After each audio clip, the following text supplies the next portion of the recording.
Capítulo 1. Necessidade da verdadeira devoção a Maria.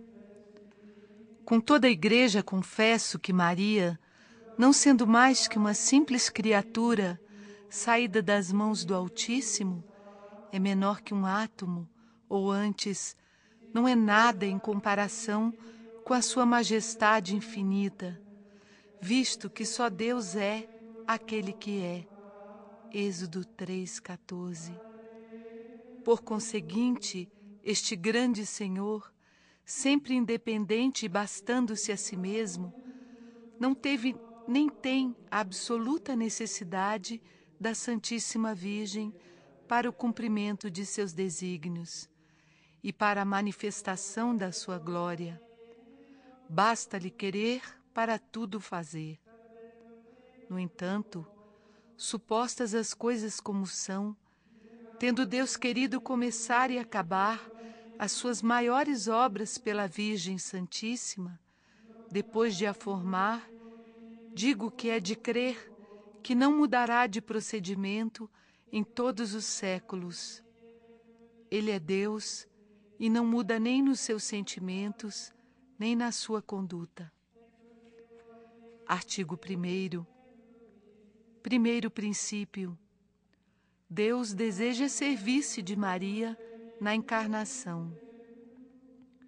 Deus Pai e Maria. Deus Pai não deu ao mundo o seu unigênito senão por Maria. Por mais ardentes que fossem os suspiros dos patriarcas e as súplicas que durante 4.000 anos lhe fizeram os profetas e os santos da antiga lei para obterem esse tesouro, só Maria o mereceu. Só ela encontrou graça diante de Deus pela força de suas orações e pela grandeza das suas virtudes. Diz Santo Agostinho que, não sendo o mundo digno de receber o Filho de Deus diretamente das mãos do Pai, este o deu a Maria para que os homens o recebessem por ela. O Filho de Deus fez-se homem para nos salvar, mas foi em Maria e por Maria. Deus, Espírito Santo, formou Jesus Cristo em Maria, mas só depois de lhe ter pedido o consentimento por um dos seus primeiros ministros da sua corte. Deus Pai, para dar a Maria o poder de produzir o seu Filho e todos os membros do seu corpo místico, comunicou-lhe a sua fecundidade na medida em que uma simples criatura a podia receber. Deus Filho e Maria. Como o novo Adão ao seu paraíso terrestre, assim desceu Deus Filho ao seio virginal de Maria, para aí achar as suas delícias e operar às escondidas maravilhas de graça. O Deus feito homem encontrou a sua liberdade em se ver aprisionado no seio dela. Fez brilhar a sua força, deixando-se levar por essa jovem virgem. Achou a sua glória e a deu de seu Pai, escondendo seus esplendores a todas as criaturas da terra, para só os revelar a Maria. Glorificou a sua independência e majestade, dependendo desta amável Virgem na sua concepção, nascimento, apresentação no templo, na sua vida oculta de 30 anos e até na sua morte. Maria devia assistir a essa morte, porque Jesus quis oferecer com ela um mesmo sacrifício e ser imolado ao eterno Pai com seu assentimento, como outrora Isaque também fora imolado à vontade de Deus pelo consentimento de Abraão. Foi ela que o amamentou, nutriu, sustentou, criou e sacrificou por nós. Ó admirável, incompreensível dependência de um Deus! Nem o Espírito Santo a pôde ocultar no Evangelho, para nos mostrar o seu valor e glória infinita.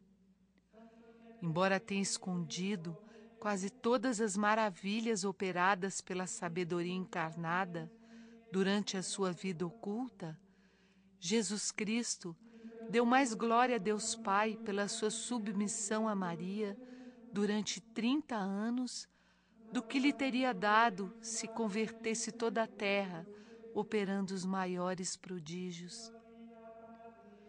Oh, quão altamente glorificamos a Deus quando nos submetemos para lhe agradar à Virgem Santíssima, a exemplo de Jesus Cristo, nosso único modelo. Se examinarmos de perto o resto da vida de Jesus, veremos que ele quis iniciar os seus milagres por Maria. Santificou São João no seio de sua mãe, Santa Isabel, pela palavra de Maria. Logo que ela falou, João ficou santificado, e este foi o primeiro milagre de Jesus na ordem da graça. Nas bodas de Caná, Jesus mudou a água em vinho, atendendo ao humilde pedido de sua mãe. E este foi o seu primeiro milagre na ordem natural. Começou e continuou os seus milagres por Maria. Por ela, os continuará até o fim dos séculos. Deus Espírito Santo e Maria. Sendo o Espírito Santo estéril em Deus, isto é, não produzindo nenhuma outra pessoa divina, tornou-se fecundo por Maria, a quem desposou. Foi com ela, e nela, e dela, que ele formou a sua obra-prima, um Deus feito homem, e que forma todos os dias, até o fim dos séculos, os predestinados e os membros do corpo, que tem por cabeça o adorável Jesus. É por isso que quanto mais numa alma ele encontra Maria, sua amada e inseparável esposa, tanto mais operante e poderoso se torna para produzir Jesus Cristo nessa alma, e essa alma em Jesus Cristo. Não se quer dizer com isso que a Santíssima Virgem deu ao Espírito Santo a fecundidade, como se ele não a tivesse. Ele é Deus e por isso possui a fecundidade, tal como o Pai e o Filho, embora a não transforme em ato, produzindo outra pessoa divina. O que se quer dizer é que o Espírito Santo reduz a ato a sua fecundidade por intermédio da Santíssima Virgem. Mas o Espírito Santo quer servir-se dela, embora disso não tenha uma necessidade absoluta, para produzir nela e por ela Jesus Cristo e seus membros. Mistério de graça, escondido mesmo aos cristãos mais sábios e mais espirituais.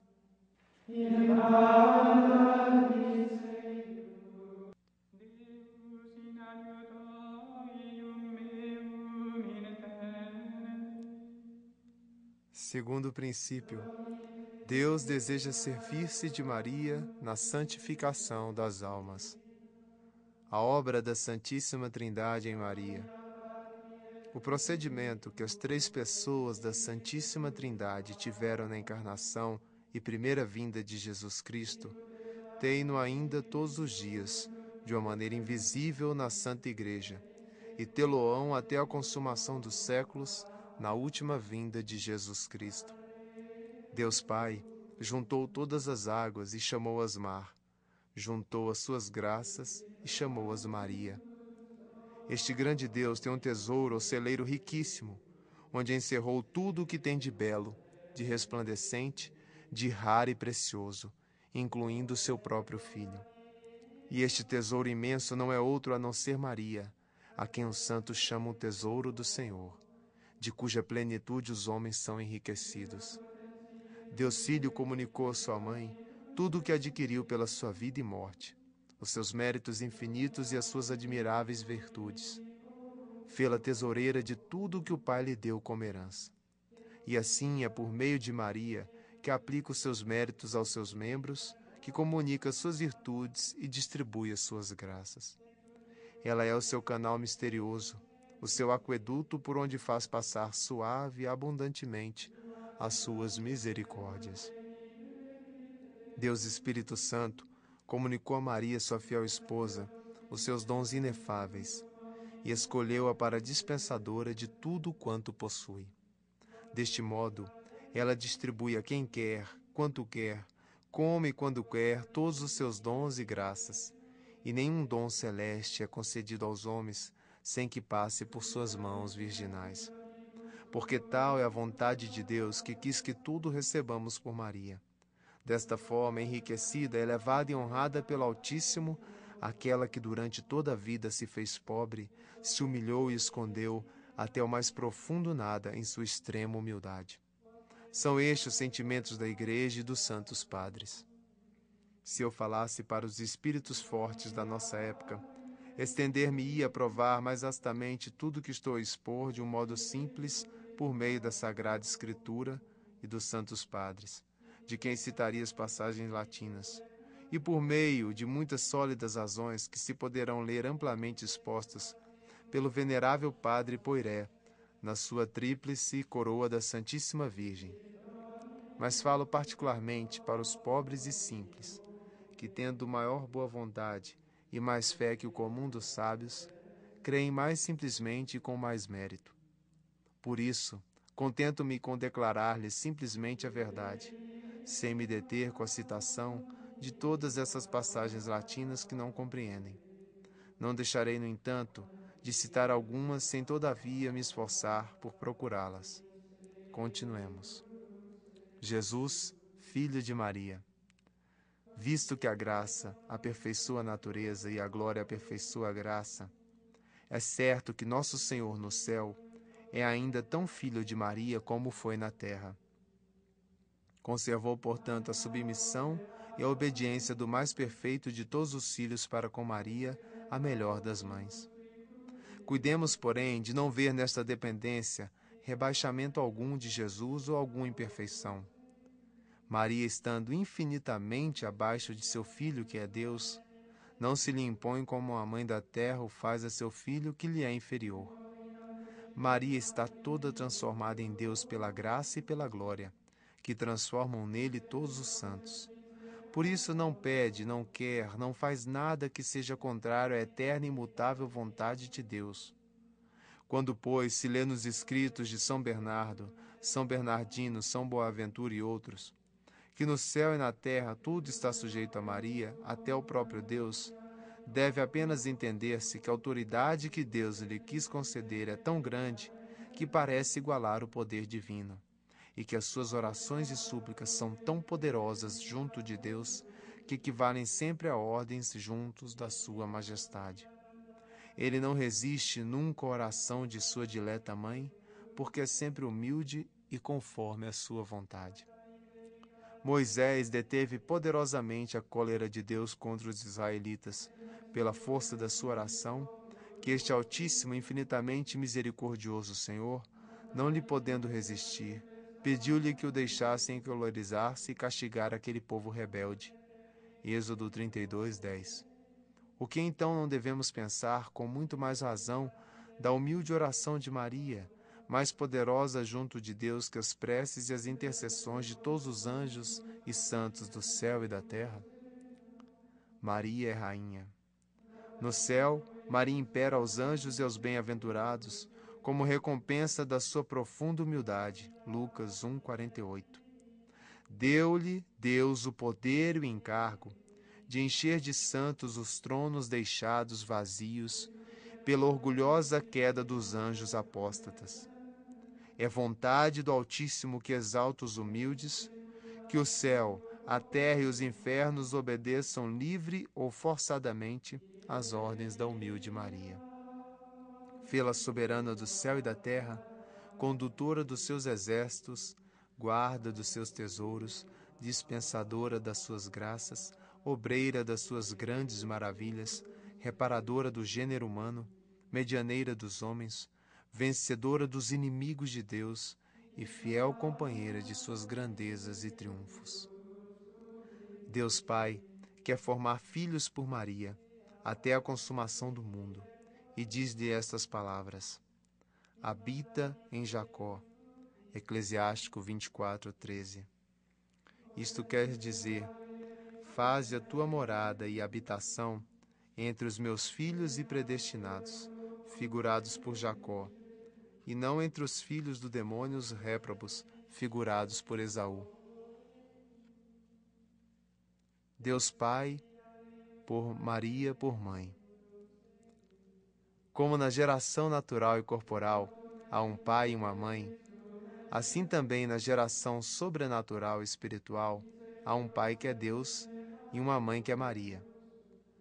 Todos os verdadeiros filhos de Deus e predestinados têm a Deus por pai e a Maria por mãe. E quem a não tem por mãe, não tem Deus por pai. Eis porque os réprobos, como os heréticos, os cismáticos e outros, que odeiam ou olham com desprezo ou com indiferença a Santíssima Virgem, não têm Deus por pai, ainda que disto se gloriem, porque não têm Maria por mãe. Pois se a tivessem por mãe, honrá-la-iam e amá-la-iam como um verdadeiro e bom filho ama e honra naturalmente sua mãe, que lhe deu a vida. O sinal mais infalível e indubitável para distinguir um herético, um homem de má doutrina, um réprobo de um predestinado, é que o herético e o réprobo não têm senão desprezo ou indiferença pela Santíssima Virgem. Com suas palavras e exemplos, abertamente ou às ocultas, esforçam-se por lhe diminuir o culto e o amor, e isso por vezes sob belos pretextos. Ah, Deus Pai não disse a Maria para habitar com eles, porque são Esaús. Deus Filho quer ser formado e, por assim dizer, encarnar todos os dias, por intermédio de sua amada mãe, nos seus membros, e diz-lhe: recebe Israel por herança. Eclesiásticos 24:13.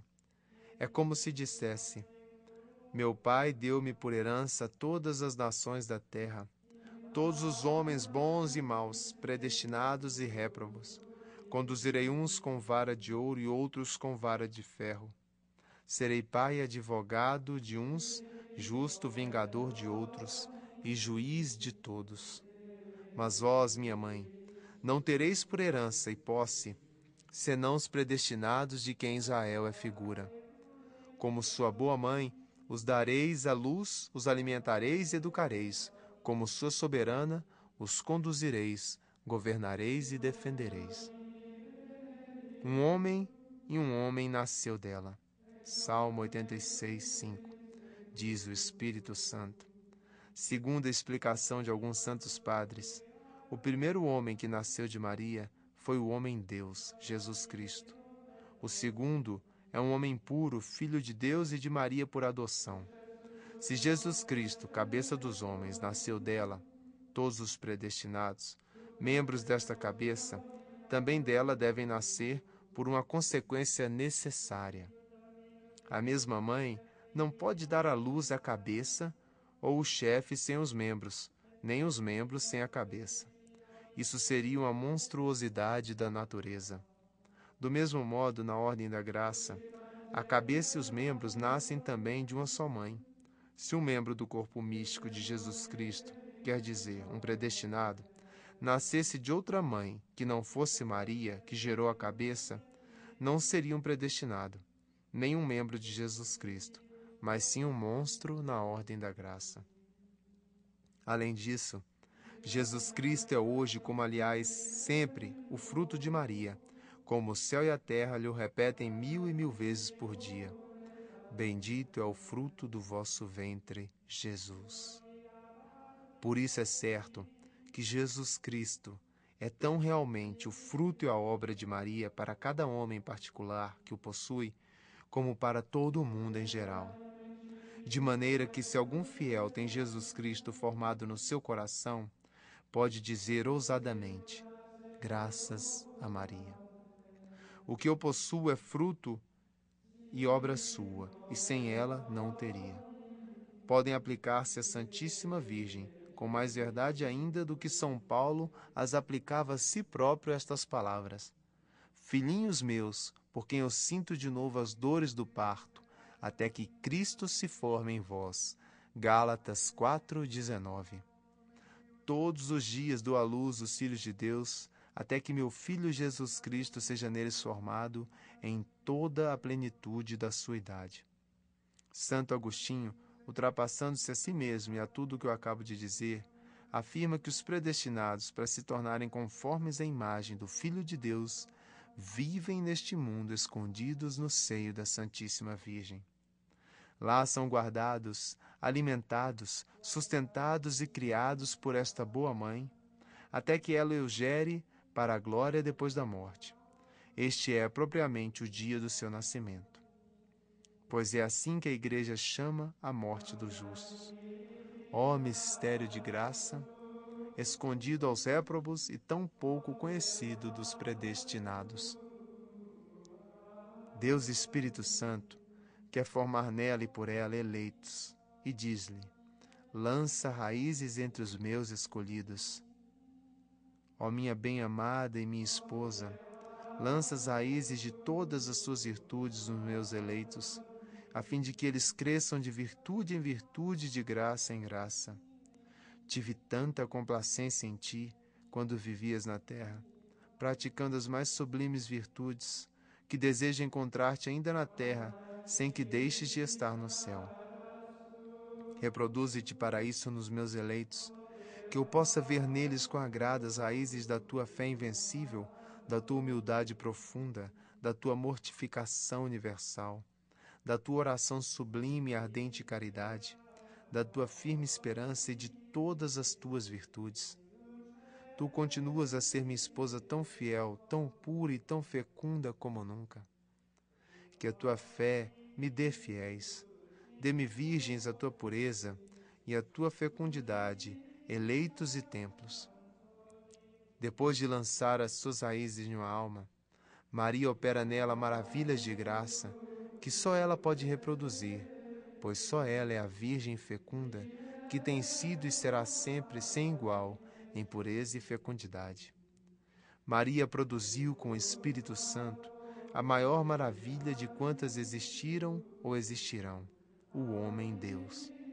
Produzirá ainda, consequentemente, as coisas mais admiráveis que hão de existir nos últimos tempos.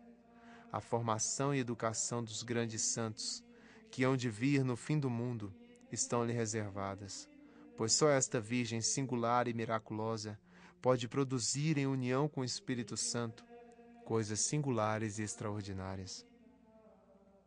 Tendo-a encontrada em uma alma, o Espírito Santo, seu esposo, voa para lá, entra plenamente e comunica-se a essa alma abundantemente, e na mesma medida em que ela dá lugar a Maria. Uma das grandes razões por que o Espírito Santo não opera agora maravilhas retumbantes nas almas é que não encontra nelas uma união bastante íntima com a sua fiel e indissolúvel esposa. Digo inseparável esposa porque desde que este amor substancial do Pai e do Filho desposou Maria para produzir Jesus Cristo, cabeça dos eleitos, e Jesus Cristo nos eleitos, nunca mais a repudiou, porque ela foi sempre fiel e fecunda. Artigo 2º. Consequências. Maria, Rainha dos Corações. Do que ficou dito, deve-se tirar, evidentemente, duas conclusões. Em primeiro lugar, que Maria recebeu de Deus um grande poder sobre as almas dos eleitos.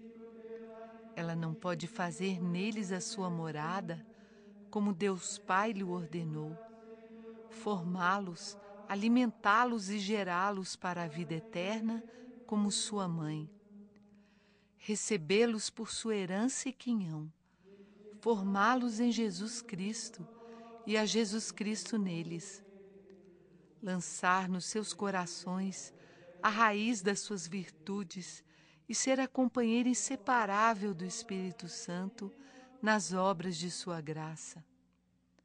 Não pode, repito, fazer tudo isto se não tiver direito e poder sobre as suas almas.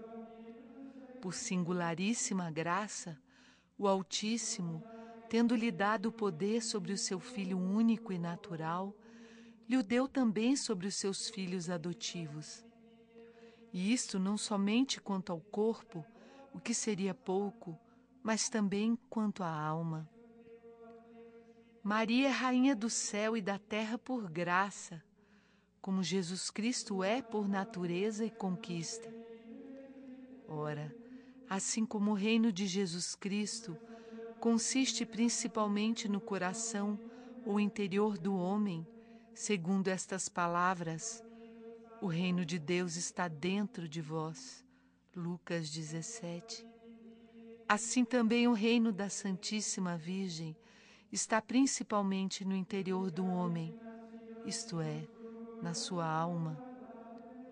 É sobretudo nas almas que ela é mais glorificada com seu Filho do que em todas as criaturas visíveis. E podemos chamá-la como santos, Rainha dos Corações.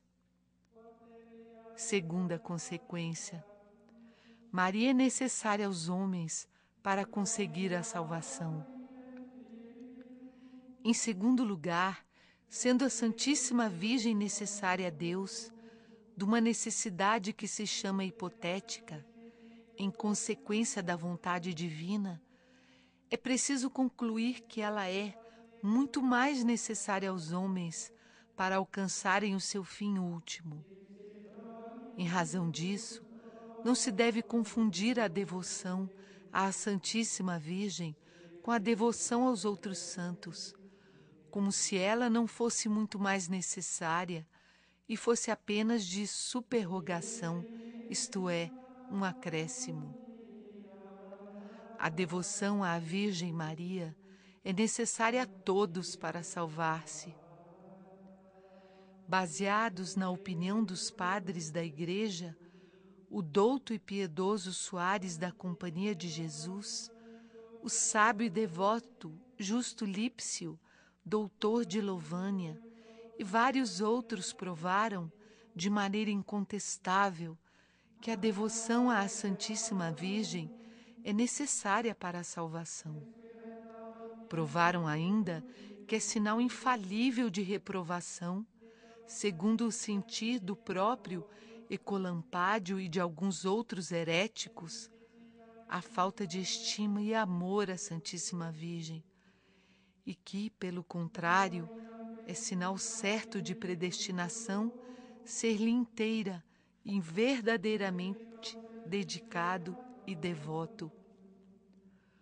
Provam-no as figuras e palavras do Antigo e do Novo Testamentos, confirmam-no os sentimentos e exemplos dos santos, ensina-o, demonstra-o a experiência. O próprio demônio e seus sequazes, instados pela força da verdade, foram muitas vezes obrigados a confessá-lo, ainda que de má vontade. De todas as passagens dos santos padres e doutores, de que fiz ampla colheita para comprovar esta verdade, cito apenas uma, de São João Damasceno, a fim de não me alongar.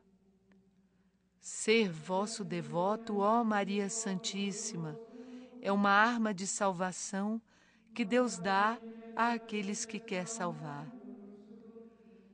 Poderia referir aqui vários fatos em confirmação do mesmo assunto. Entre outros, primeiro, o que vem narrado nas crônicas de São Francisco. Viu ele num êxtase uma grande escada que ia ter ao céu, e cuja extremidade estava a Santíssima Virgem. Foi-lhe dado a entender que é necessário subir por essa escada para chegar ao céu. Segundo, o que está nas crônicas de São Domingos, segundo o qual, perto de Carcassone, onde o santo pregava o rosário, A alma do infeliz herético estava possessa de 15.000 demônios. Estes foram, por ordem da Santíssima Virgem e para a própria confusão, obrigados a confessar grandes e consoladoras verdades sobre a devoção a Nossa Senhora. Fizeram-no com tanta força e clareza que, por pouca devoção que se tenha à Santíssima Virgem, não se pode ler sem lágrimas de alegria essa história autêntica e o panegírico que da mesma devoção o demônio fez, ainda que de má vontade. A devoção à Virgem Maria é ainda mais necessária àqueles que são chamados a uma particular perfeição de vida. Se a devoção à Santíssima Virgem é necessária a todos os homens, simplesmente para conseguirem a salvação, ou é ainda muito mais àqueles que são chamados a uma perfeição particular. Não creio mesmo que alguém possa atingir uma íntima união com Deus e uma perfeita fidelidade ao Espírito Santo sem uma união muito grande com a Santíssima Virgem e sem uma grande dependência do seu patrocínio. Só Maria encontrou graça diante de Deus sem o auxílio de qualquer outra criatura. Todos os que acharam graça diante de Deus, desde então, só por seu intermédio a acharam, e também só por ela a encontrarão todos os que ainda hão de vir. Maria estava cheia de graça ao ser saudada pelo arcanjo São Gabriel e recebeu uma plenitude superabundante de graça quando o Espírito Santo a cobriu com sua sombra inefável. De tal modo, essa dupla plenitude foi aumentando dia a dia, momento a momento, que a sua alma atingiu um grau imenso e inconcebível de graça.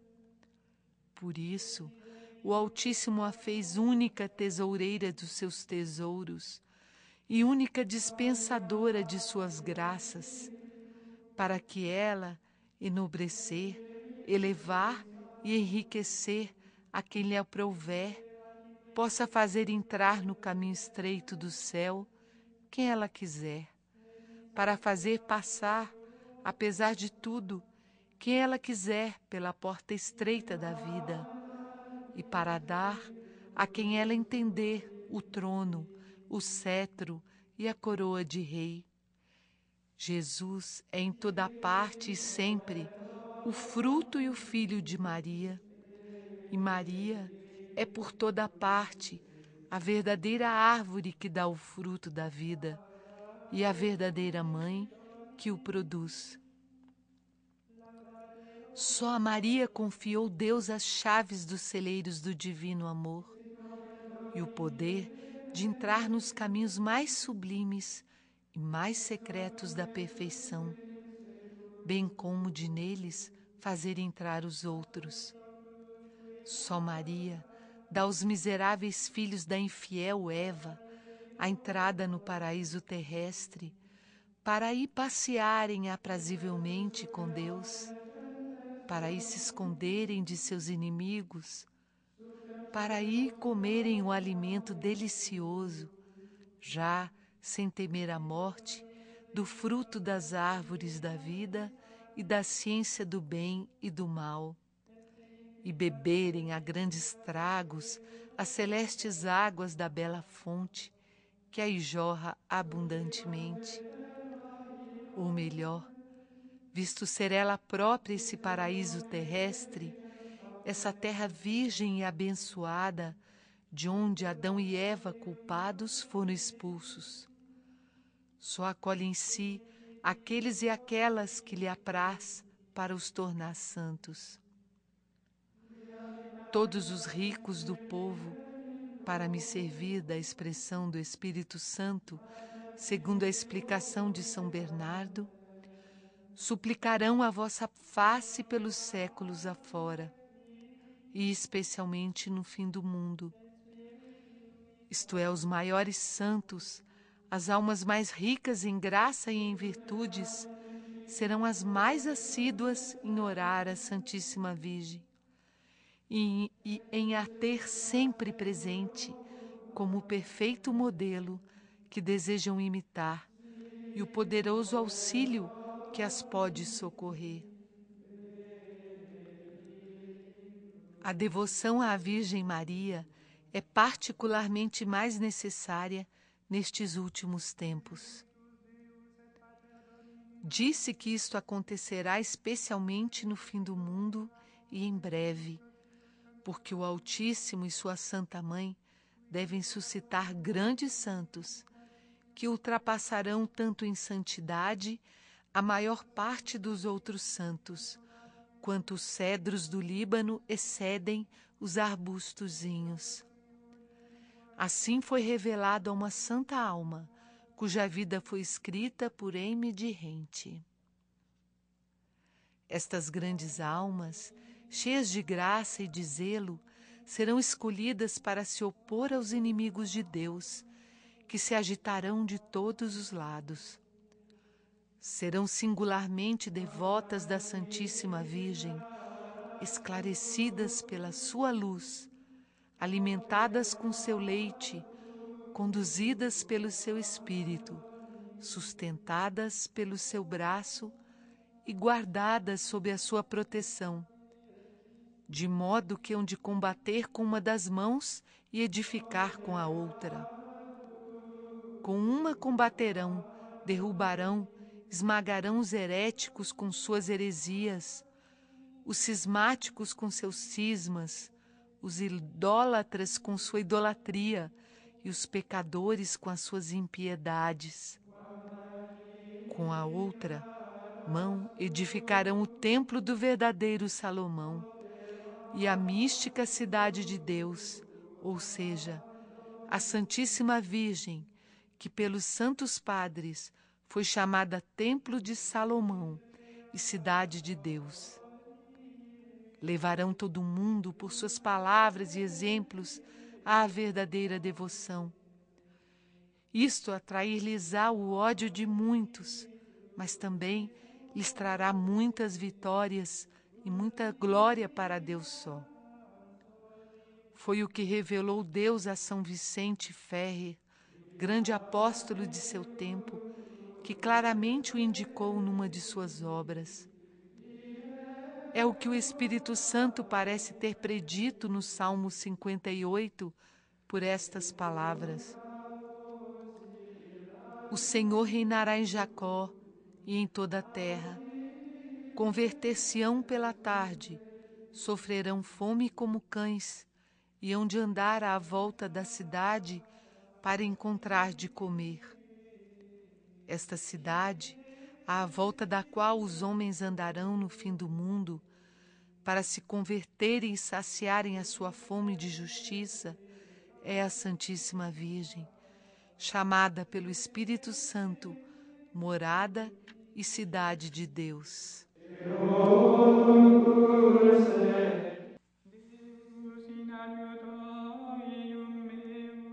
Ofício especial de Maria nos últimos tempos. A salvação do mundo começou por Maria e é por ela que se deve consumar. Na primeira vinda de Jesus Cristo, Maria quase não apareceu, a fim de que os homens, ainda pouco instruídos e esclarecidos sobre a pessoa de seu filho, não se afastassem da verdade, apegando-se muito intensa e grosseiramente a ela. Sendo a Virgem conhecida, é provável que isso tivesse acontecido por causa dos encantos admiráveis que o Altíssimo lhe tinha concedido, mesmo exteriormente. Tanto assim é que São Dionísio, o Areopagita, deixou escrito que quando a viu, a teria tomado por uma divindade, devido aos seus secretos atrativos e à sua beleza incomparável, se a fé em que estava bem confirmado não lhe tivesse garantido o contrário. Mas na segunda vinda de Jesus Cristo, Maria tem de ser conhecida, e por isso deve ser manifestada pelo Espírito Santo. Por ela fará conhecer, amar e servir Jesus Cristo. uma vez que já não subsistem as razões que o levaram a ocultar durante a vida sua esposa e revelá-la só muito pouco, desde a pregação do Santo Evangelho. Deus quer, portanto, revelar e manifestar Maria, a obra-prima das suas mãos nesses derradeiros tempos. Primeiro, porque ela se escondeu neste mundo e se colocou mais abaixo que o pó em sua humildade profunda, tendo obtido de Deus, dos seus apóstolos e evangelistas, que não fosse manifestada. Segundo, porque ela é obra-prima saída das mãos de Deus, tanto na terra pela graça, como no céu pela glória. Por isso Deus quer, por meio dela, ser louvado e glorificado sobre a terra pelos viventes. Terceiro, sendo a aurora que precede e descobre o sol da justiça, Jesus Cristo, Maria deve ser conhecida e vista para que Jesus o seja também. Quarto, visto ser ela o caminho por onde Jesus Cristo veio a nós da primeira vez, haverá de sê-lo ainda quando ele vier pela segunda, embora de maneira diversa. Quinto, como é Maria o meio seguro, a via reta e imaculada para ir a Jesus Cristo e para o encontrar perfeitamente, é por ela que o devem achar as almas chamadas a brilhar em santidade. Aquele que achar Maria, achará a vida. Isto é, encontrará Jesus Cristo, que é o caminho, a verdade e a vida. Mas não a pode achar quem não a procurar. Não pode procurá-la quem a não conhecer, pois não se busca nem se deseja um objeto desconhecido. É, pois, necessário que Maria seja conhecida mais do que nunca, para maior conhecimento e glória da Santíssima Trindade. Sexto, Maria deve brilhar mais do que nunca em misericórdia, em força e em graça nesses últimos tempos. Em misericórdia para reconduzir e receber amorosamente os pobres pecadores e extraviados, que se converterão e regressarão à Igreja Católica. Em força para se opor aos inimigos de Deus, aos idólatras, cismáticos, maometanos, judeus e ímpios endurecidos, que se revoltarão terrivelmente para seduzir e fazer cair, por meio de promessas e ameaças, todos os que lhes forem contrários. E, finalmente, ela deve brilhar em graça para animar e suster os valorosos soldados e fiéis servos de Jesus Cristo, que combaterão pelos seus interesses. Sétimo, enfim, Maria deve ser terrível para o demônio e seus sequazes, como um exército disposto em linha de batalha, principalmente nestes últimos tempos. A razão disso é que o demônio intensifica todos os dias seus esforços e combates, visto saber bem que tem pouco tempo, e muito menos do que nunca para perder as almas. Suscitará em breve cruéis perseguições e armará terríveis emboscadas aos servos fiéis e verdadeiros filhos de Maria, pois lhes são precisos mais esforços para vencer estes do que os outros. Estas últimas e cruéis perseguições do demônio aumentarão dia a dia até vir o reino do Anticristo. É principalmente a estas que se deve aplicar a primeira e célebre predição e maldição de Deus proferida no paraíso terrestre contra a serpente. Venho a propósito explicá-la aqui, para a glória da Santíssima Virgem, salvação dos seus filhos e confusão do demônio. Gênesis 3,15. Porém inimizades entre ti e a mulher, entre a tua descendência e a dela. Ela te esmagará a cabeça, e tu armarás ciladas ao seu calcanhar. Deus nunca estabeleceu e formou senão uma única inimizade, mas esta irreconciliável, devendo durar e mesmo aumentar até o fim. É a inimizade entre Maria, sua digna mãe, e o demônio. Entre os filhos e servos da Santíssima Virgem e os filhos e satélites de Lúcifer. Deste modo, o inimigo mais terrível que Deus constituiu contra o demônio é Maria, sua santa mãe. E Maria, ainda existindo apenas na mente de Deus, foi por ele dotada desde o paraíso terrestre, de tanto ódio contra este maldito inimigo, tanta diligência em descobrir a malícia desta antiga serpente, tanta força para vencer, aniquilar e esmagar este ímpio orgulhoso, que este a teme, não só, mas que a todos os anjos e homens, mas, em um certo sentido, mais do que ao próprio Deus.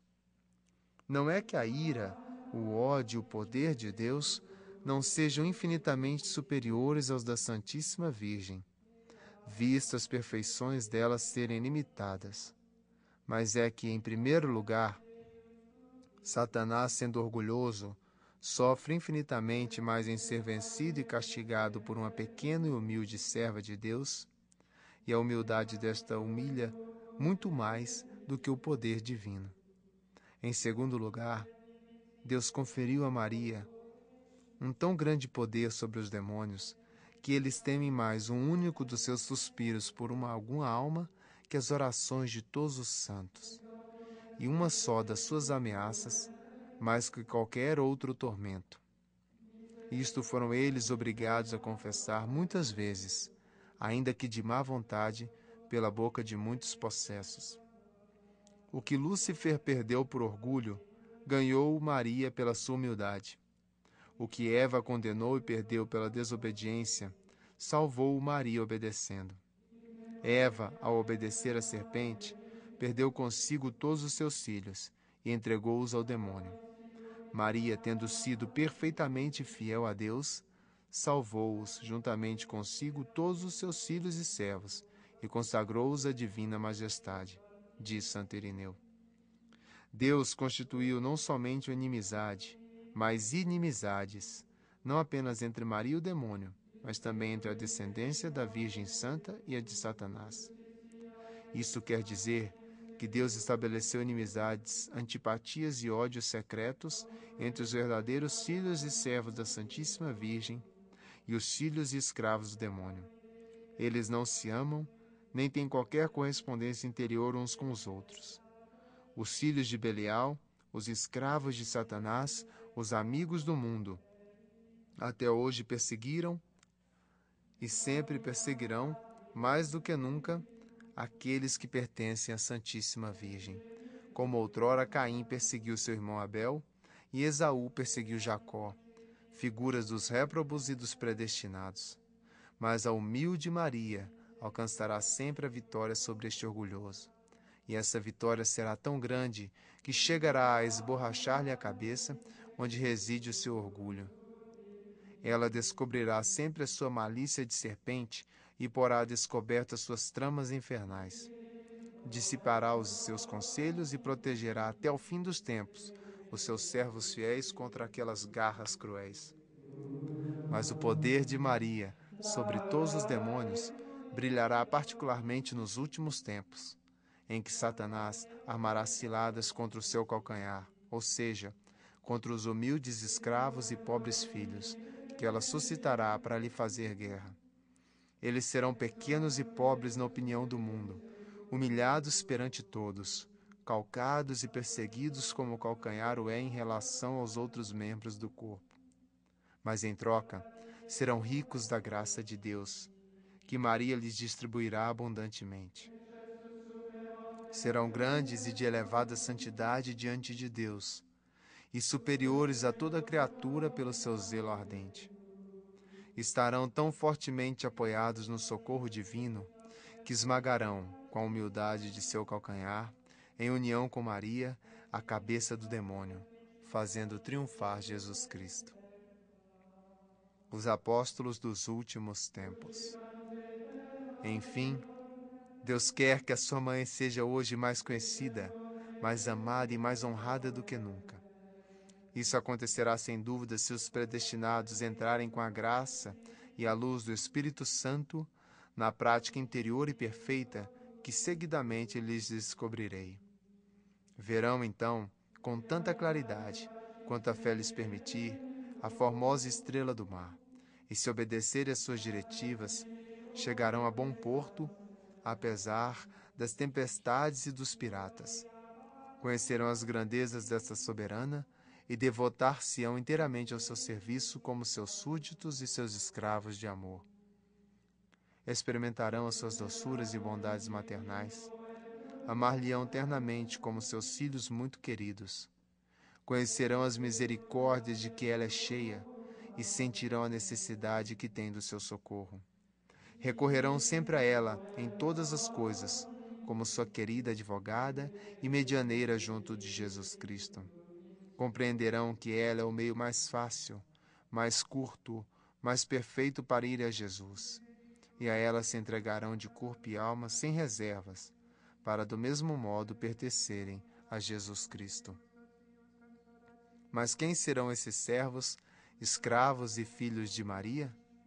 Serão ministros do Senhor, que qual fogo crepitante levarão a toda parte as chamas do amor divino. Serão setas na mão do poderoso, flechas agudas nas mãos poderosas de Maria para trespassar os seus inimigos. Serão filhos de Levi, bem purificados no fogo das grandes tribulações, bem apegados a Deus, que trarão o ouro do amor em seus corações, o incenso da oração no espírito e a mirra da mortificação no corpo. Serão por toda parte o bom odor de Jesus Cristo, odor de vida para os pobres, os pequenos e os humildes, odor de morte para os grandes, os ricos e orgulhosos mundanos. Serão nuvens tornitruantes que voarão pelos ares ao menor sopro do Espírito Santo, e sem se apegarem a coisa alguma, nem se admirarem ou inquietarem, espalharão a chuva da palavra de Deus e da vida eterna. Bradarão contra o pecado, clamarão contra o mundo, fulminarão o demônio e seus adeptos. Atravessarão de lado a lado, para a vida ou para a morte, com a espada de 2 gumes da palavra de Deus, todos aqueles a quem forem enviados da parte do Altíssimo. Serão verdadeiros apóstolos dos últimos tempos, a quem o Senhor das virtudes dará a palavra e a força para operar maravilhas e arrebatar gloriosos despojos ao inimigo. Dormirão sem ouro nem prata, e o que é mais, sem cuidados, no meio dos outros sacerdotes eclesiásticos e clérigos. Terão, no entanto, as asas prateadas da pomba, para irem com a reta intenção da glória de Deus e da salvação das almas, aonde o Espírito Santo os chamar. Deixarão após si, nos lugares onde tiverem pregado, o ouro da caridade, que é o cumprimento de toda a lei. Sabemos, enfim, que serão os verdadeiros discípulos de Jesus Cristo, que seguirão as pegadas da sua pobreza, humildade, desprezo do mundo e caridade. Ensinarão o estreito caminho de Deus na pura verdade, segundo o Santo Evangelho, e não segundo as máximas do mundo, sem se colocar em inquietação, nem fazer acepção de pessoas, sem poupar, escutar ou temer nenhum mortal, por poderoso que seja. Terão nos lábios a espada de 2 gumes, que é a palavra de Deus. Trarão aos ombros o estandarte sangrento da cruz, o crucifixo na mão direita, o rosário na esquerda, os sagrados nomes de Jesus e Maria no coração, e a modéstia e mortificação de Jesus Cristo em toda a sua conduta. Eis os grandes homens que hão de vir, mas que Maria suscitará por ordem do Altíssimo, para estender o seu império sobre o dos ímpios, idólatras e maometanos. Quando e como acontecerá isto? Só Deus o sabe. Quanto a nós, apenas nos compete calar, rezar, suspirar e esperar. Esperei ansiosamente o Senhor. Salmo 39, 2.